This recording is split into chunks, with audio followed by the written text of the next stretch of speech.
ಎಲ್ಲರಿಗೂ ನಮಸ್ಕಾರ. ನೀವು ನೋಡ್ತಾ ಇದ್ದೀರಾ spicy flavour taste YouTube channel. ಎಲ್ಲರಿಗೂ ನಾಗರ ಪಂಚಮಿಯ ಶುಭಾಶಯಗಳನ್ನು ಕೋರ್ತಾ ಇವತ್ತಿನ ಥಂಬ್ನೇಲ್ ನೋಡೇ ನಿಮಗೆ ಗೊತ್ತಾಗಿರಬೇಕು ನಾನಿವತ್ತು ಯಾವ ರೆಸಿಪಿಯನ್ನು ಮಾಡ್ತಾ ಇದ್ದೀನಿ ಅಂತ. ಹೌದು, ಇವತ್ತು ನಾಗರ ಪಂಚಮಿ ಆಗಿರೋದ್ರಿಂದ ನಾನು ನಾಗರ ಪಂಚಮಿ ಸ್ಪೆಷಲ್ ಪತೋಳಿಯನ್ನು ಮಾಡ್ತಾ ಇದ್ದೀನಿ. ಇದನ್ನು ಅರಿಶಿನ ಎಲೆಯಲ್ಲಿ ಮಾಡೋದ್ರಿಂದ ತುಂಬಾ ರುಚಿಯಾಗಿರುತ್ತೆ ಮತ್ತು ಪರಿಮಳ ಕೂಡ ತುಂಬಾ ಚೆನ್ನಾಗಿ ಬರುತ್ತೆ. ಆರೋಗ್ಯಕ್ಕೂ ಕೂಡ ತುಂಬಾ ಒಳ್ಳೆಯದು. ಬನ್ನಿ ಈ ಪತೋಳಿ ರೆಸಿಪಿಯನ್ನು ಶುರು ಮಾಡೋಣ. ನಾನಿಲ್ಲಿ ಅರಿಶಿನ ಎಲೆಯನ್ನು ತೊಗೊಂಡಿದ್ದೀನಿ. ಇದನ್ನು ಚೆನ್ನಾಗಿ ವಾಶ್ ಮಾಡ್ಕೊಳ್ಬೇಕು. ಇದನ್ನು ವಾಶ್ ಮಾಡ್ಕೊಂಡಿದ್ದೀನಿ. ಈಗ ಒಂದು ಬಟ್ಟೆಯಿಂದ ಎರಡು ಸೈಡು ಒರೆಸ್ಕೊಳ್ತಾ ಇದ್ದೀನಿ.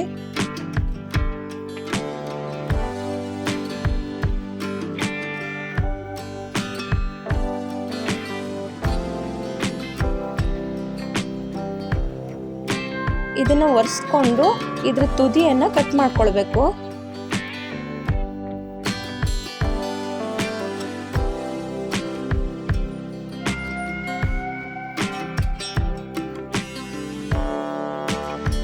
ಇದ್ರ ತುದಿಯನ್ನು ಕಟ್ ಮಾಡ್ಕೊಳ್ತಾ ಇದ್ದೀನಿ. ಈ ರೀತಿ ಕಟ್ ಮಾಡ್ಕೊಳ್ತಾ ಇದ್ದೀನಿ.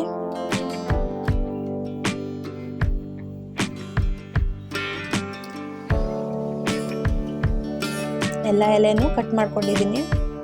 ಈಗ ಒಂದು 2 ಕಪ್ ಆಗುವಷ್ಟು ಅಕ್ಕಿ ಹಿಟ್ಟನ್ನು ತೊಗೊಂಡಿದ್ದೀನಿ. ಇದಕ್ಕೆ ರುಚಿಗೆ ತಕ್ಕಷ್ಟು ಉಪ್ಪನ್ನು ಸೇರಿಸ್ಕೊಂಡು ಮಿಕ್ಸ್ ಮಾಡ್ಕೊಳ್ಬೇಕು.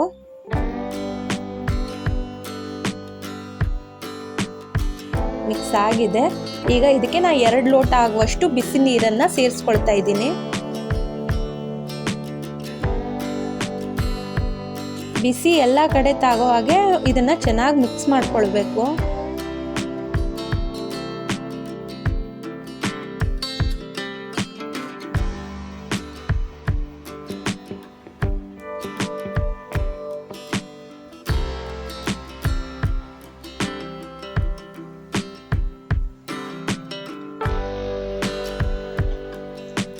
ಈ ರೀತಿ ಮಿಕ್ಸ್ ಮಾಡ್ಕೊಂಡ ನಂತರ ಒಂದು ಮುಚ್ಚಳವನ್ನು ಮುಚ್ಚಿಬಿಟ್ಟು ಸೈಡಿಗೆ ಇಟ್ಕೊಳ್ತೀನಿ. ಯಾಕಂತ ಹೇಳಿದ್ರೆ ಇದು ಬಿಸಿ ಎಲ್ಲ ಕಡೆನೂ ತಾಗಬೇಕು.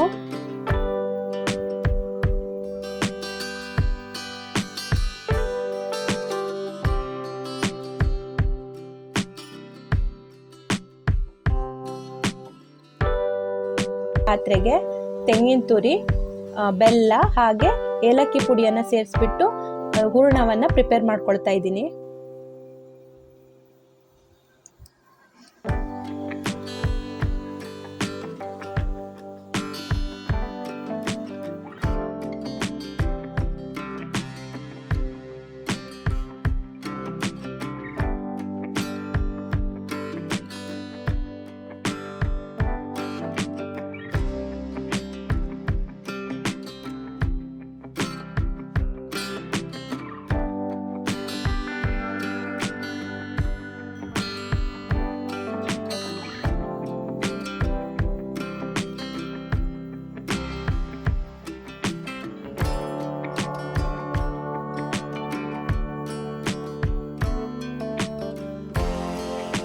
ಹೂರಣ ರೆಡಿಯಾಗಿದೆ.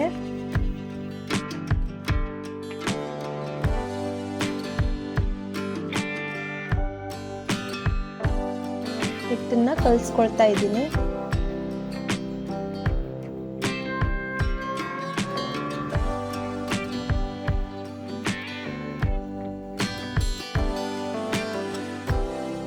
ಈ ರೀತಿ ಕಲಸಿ ಇಟ್ಕೊಂಡಿದ್ದೀನಿ. ಈಗ ಒಂದು ಸ್ವಲ್ಪ ಹಿಟ್ಟನ್ನು ತಗೊಂಡು ಕೈನ ಒದ್ದೆ ಮಾಡಿಕೊಂಡು ಎಲೆ ಮೇಲೆ ಪೂರ್ತಿ ಸ್ಪ್ರೆಡ್ ಮಾಡಬೇಕು. ಹಿಟ್ಟನ್ನು ಪೂರ್ತಿ ಎಲೆಗೆ ಸ್ಪ್ರೆಡ್ ಮಾಡಬೇಕು.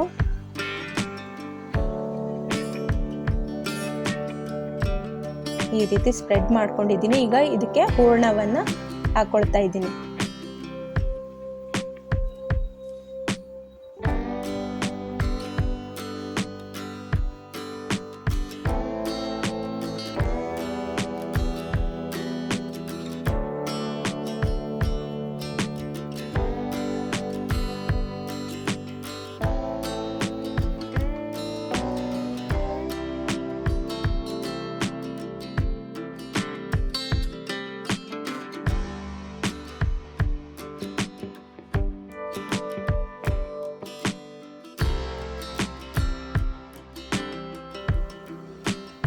ಈಗ ಇದನ್ನ ಮಡ್ಚ್ಕೊಳ್ತಾ ಇದ್ದೀನಿ.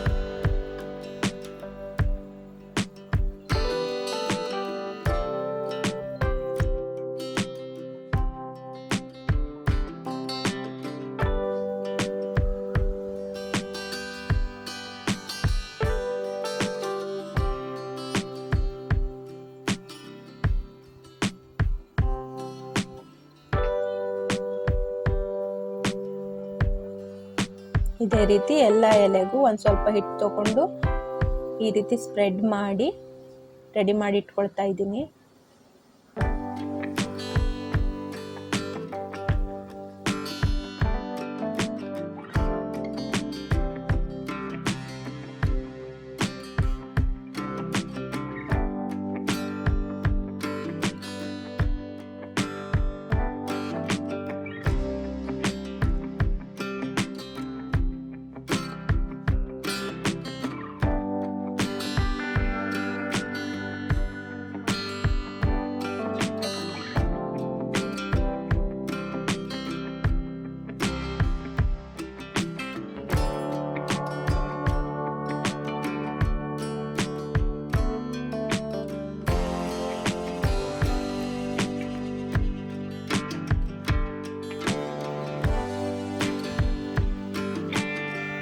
ಇದನ್ನ ಇಡ್ಲಿ ಪಾತ್ರೆಯಲ್ಲಿ ಹಾಕಿ ಹಬೆಯಲ್ಲಿ ಬೇಯಿಸಬೇಕು. ಒಂದು 20 ನಿಮಿಷ ಬೇಯಿಸ್ಕೊಂಡ್ರೆ ಸಾಕು.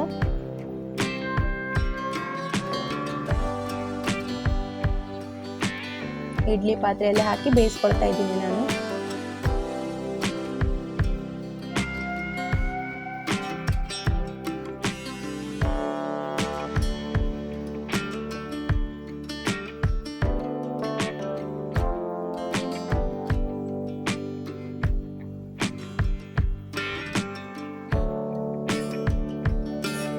ರುಚಿಯಾದಂಥ ಅರಿಶಿನ ಎಲೆಯ ಪತೋಳಿ ರೆಡಿಯಾಗಿದೆ.